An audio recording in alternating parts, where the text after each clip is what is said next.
my last video proved fruitful to you. In that also we discussed some pet words of reading. Again, we are going to discuss the same, but new words will be there. First is hostile. Hostile, again many a times we get this word in our reading passages. Hostile का meaning क्या होता है? Unfriendly, unfavourable. जो चीज़ हमारे favour में नहीं है, जो चीज़ हमारे लिए ऑपोजिट है, रिवर्स का काम करेगी, वो अनफ्रेंडली है, अनफेवरेबल है. And the main word we get is hostile, right. Next is fragile. Fragile का मीनिंग क्या होता है? जो चीज़ वीक है, कमज़ोर है. फ्रेजाइल कमज़ोर के लिए यूज़ होता है, वीक. फ्रेजाइल वर्ड देख लो, कहीं भी गिवन है ना, किसी भी पैराग्राफ में, definitely you will get an answer. एक तो ये चीज़ है कि आपको वहाँ आंसर भी ज़रूर मिलेगा and answer will be weak. वो कहीं ना कहीं वीक की बात करेंगे. रिमोट, ये जहाँ पे एरियाज़ की बात करते हैं, फॉरेस्ट की बात करते हैं या विलेजेस, रूरल एरियाज़ की बात कर रहे हैं, वहाँ पे मिलेगा ये कंसेप्ट. रिमोट का मतलब क्या होता है? रिमोट का मतलब होता है रिमोट एरियाज, डिस्टेंट, दूर को डिनोट करता है, दूर दराज के इलाकों को, राइट. बूम, बूम देखा होगा आपने. बूम क्या है? Period of great prosperity. Prosperity का मीनिंग क्या है? खुशहाली. खुशहाली का मीनिंग क्या है? जब आप ग्रो कर रहे हो, ग्रोथ हो रही है, जिस पीरियड में सक्सेस मिल रही है, उस चीज़ को क्या बोलते हैं? बूम.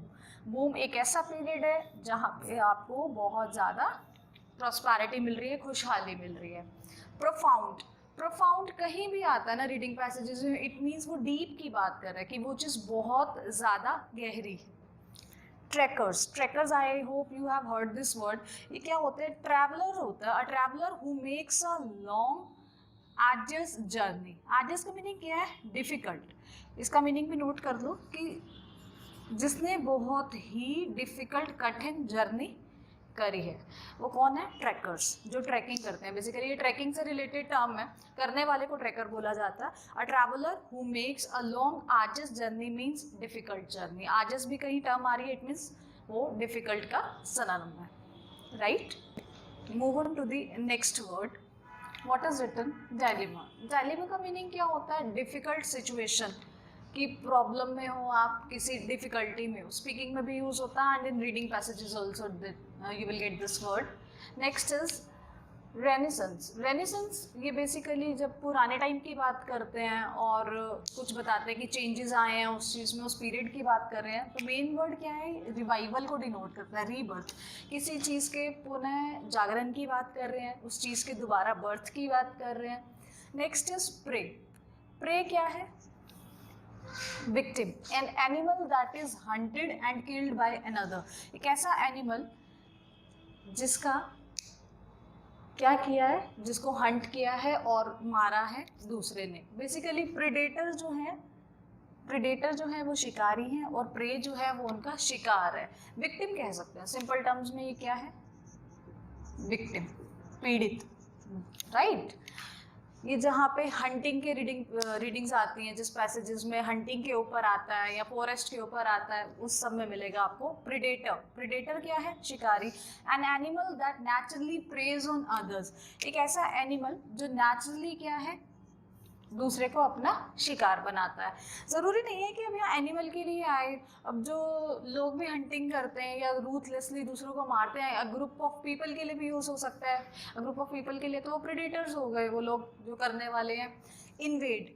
इन्वेड इसी रीडिंग में मिलेगा आपको, जहाँ पे ये प्रे प्रेडेटर वाली टर्म आएगी ना, इन्वेड भी मिलेगा. इन्वेड का मीनिंग क्या होता है? अटैक करना, दूसरे पे आक्रमण करने की बात कर रहे हैं. डिस्गाइज. डिस्गाइज का मीनिंग क्या है? Concealing one's identity. कंसीलिंग का मीनिंग क्या है? कंसील भी नोट करो. कंसील हाइड का सिनोनिम होता है. कंसील का मीनिंग होता है हाइड, राइट. छिपाना. हाइड क्या है यहाँ पे? कंसील.